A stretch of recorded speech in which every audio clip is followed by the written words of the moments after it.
Hey guys, what's up? It's Zola, and today on this sunny Sunday we are going to be having a look at pre-comping and what it is, what it does. First of all, there's two types of pre-comping, so that's the first thing to remember. I'm going to show you both and reasons why you would use both and different reasons why you would use the other one. So with that incredible explanation out of the way, I'm going to drop this. No, in fact, I'm not even going to do that. I'm going to make a new comp, and it's going to be 1920 by 1080, obviously. I'm going to drop this piece of footage in. Now, as you can see here, that this picture is 9,000 almost pixels high, and if I move it around, it's absolutely gigantic. Now, you know, if I were to scale this down to the point where he kind of like fits in the comp, like here, then there's, you know, like I could try and now mask him out, or I could like scale him back up to 100, and then, like, you know, basically I'm gonna have a hard time masking this guy out, right? So the first way I use pre-comps is what I'll do is I'll just drop the footage into here, and I'm gonna hit Control-Shift-C to pre-compose. I'm gonna leave all attributes in the new composition, right? Now this is going to allow me to scale him down in here. But if I double click in here, I have a full size composition. I can make my thing full size, and I can go ahead and draw a stroke around him, which is not what I want to do. I want to select the layer, and then yeah, I can just go here, and because this composition is like super high res, I can go in and, you know, like mask this appropriately, which is not what I'm going to do. I'm going to do this very rough shoddy job here, but you can understand why this would be a far more acceptable way to mask him. Obviously, actually, if I was going to do this, I would probably just key out the white, but we haven't done keying yet, so I'm not going to do it that way. I'm just going to do this with a dirty mask. There we go. Up, down, round, and a bit sloppy, even for my liking. Okay, so there we go. So we've got him cut out, and we would have to do his legs as well. Mask, we will subtract this second mask, and there we go. And now if we come back in, oh, by the way, what I'm doing there is if you click here, you can get this little pop-up, and if you go left, you can go to the composition that is above the one that you're in, which is actually really useful.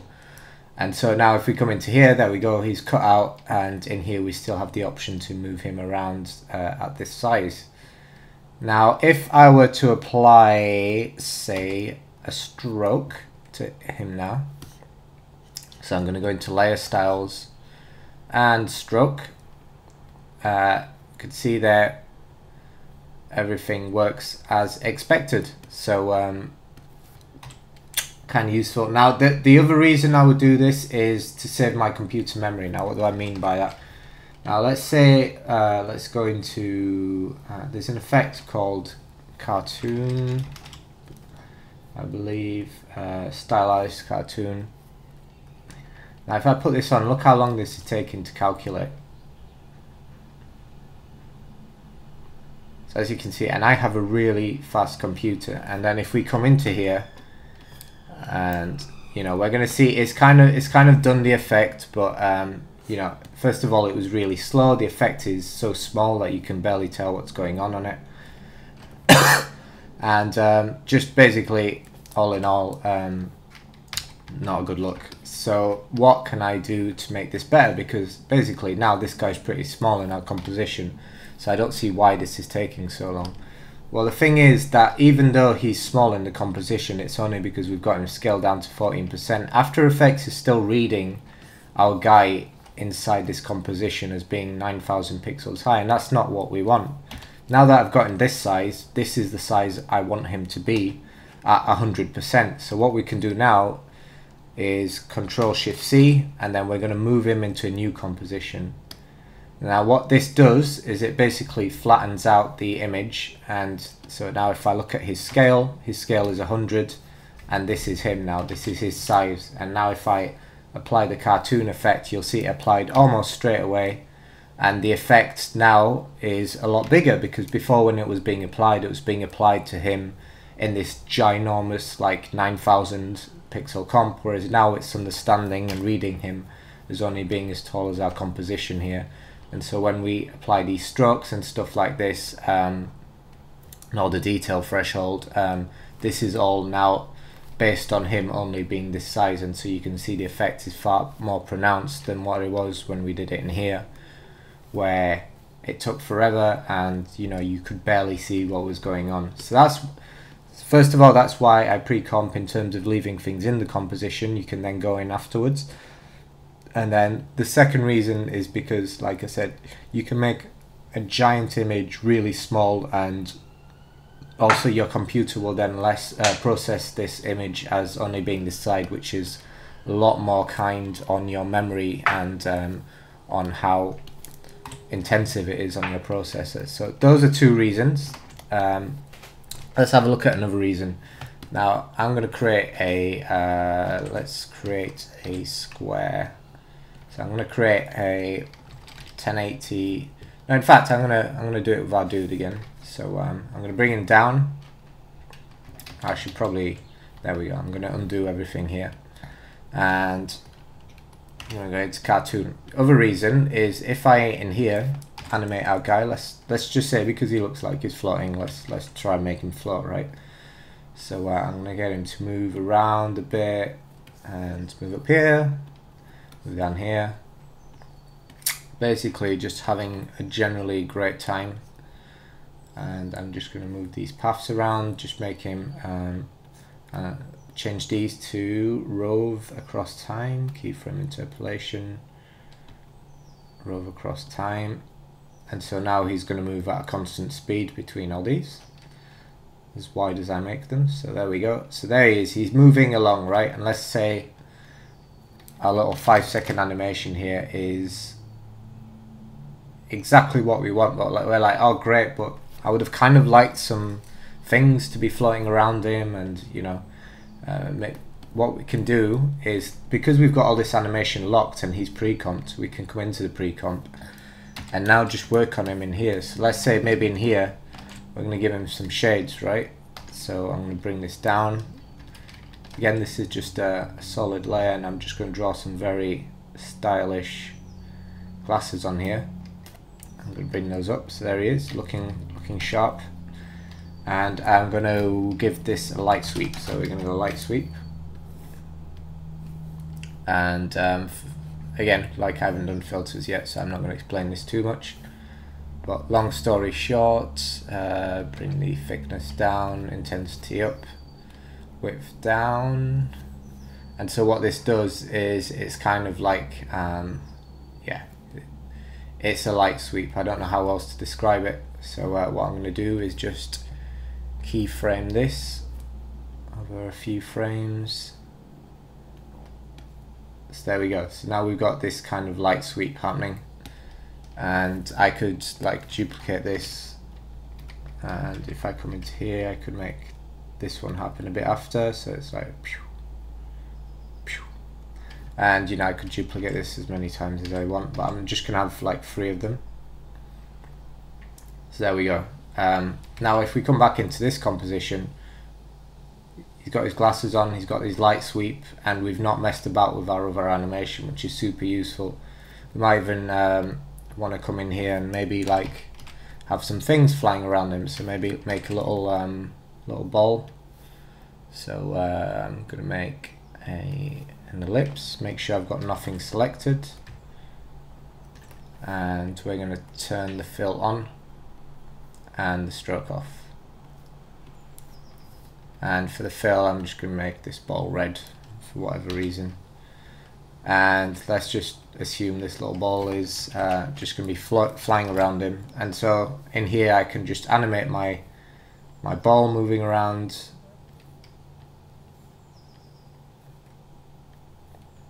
So on.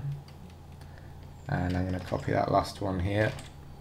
So we've got the ball moving around, and again I'm going to go in, hit G, and like round these corners off somewhat.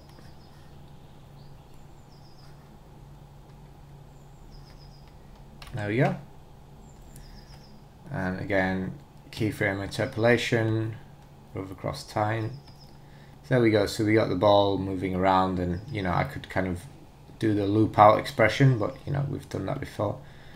Give that a bit of a motion blur. I'm just going to move this in by grabbing the last frame. And again, when you come back into the master composition, that's now moving around him independently of all the other stuff that he's doing. So you can see why pre-comping in here, I've just got this really clean, and it allows you to stack things in here. Now there's another thing which is worth noting, which is that you can keep things, you can almost use a pre-comp as a group. Now what this means is if I have layers, let's come back into our background here, and I'm going to make a solid, and I'm going to use I'm going to make it white actually. Not sure if this makes a difference, but and there's an effect called Texturize. There we go. So it's basically just some stock like background. So let's just say this is fine for the purpose of what I'm doing. I'm not sure why he stopped moving. Oh, it's because we're not in the master composition. Let me come out of here and put it in this one. So there we go. Okay, so he's moving around in here. We've got the wall and stuff. Now I'm going to darken this somewhat. So I'm going to go into curves. Maybe I should make this like a black. Yeah, okay, cool. That will work. But yeah, let's say in here we have some lights. So I'm just going to create a red solid.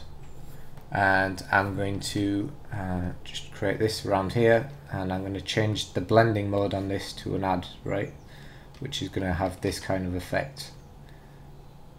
Now let's assume I move this over the ball. So it's kind of like a glow almost. But the reason I'm showing you this is because I'm going to parent this to our ball, so it's going to move around with the ball. But as we can see here, the loveliness about this is that we're using the add blend mode, which is softening this, and if I change this back to normal, you'll see we get this muddiness, whereas add will basically like brighten everything by this color. Now if we come into the master composition, this is great, but we're getting the add is not working on the background here, so as you can see we've got the same muddiness. But if I change this to collapse transformation, what this does is, and bear with me here because this is kind of complicated the first time you use it.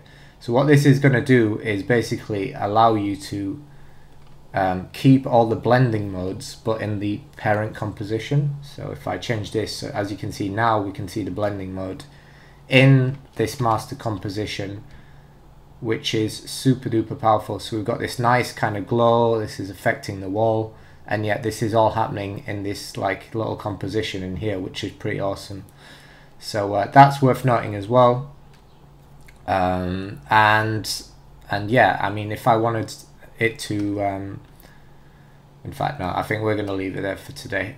So there we go. So that's collapse transformations, and that allows you, one thing to note if you use this is that you can't then add, like if I come and try and add a toner to here, as you can see we're going to lose all the power of the collapse transformation, so you can't really add any filters in here. If I wanted to tone anything, I would have to take the effect, come into here and apply it in here and come back, but again you're going to see something different. So there are limitations to this, but you know, like if I just wanted to apply this to him, I just apply it to his character here and maybe like turn it red or orange or whatever.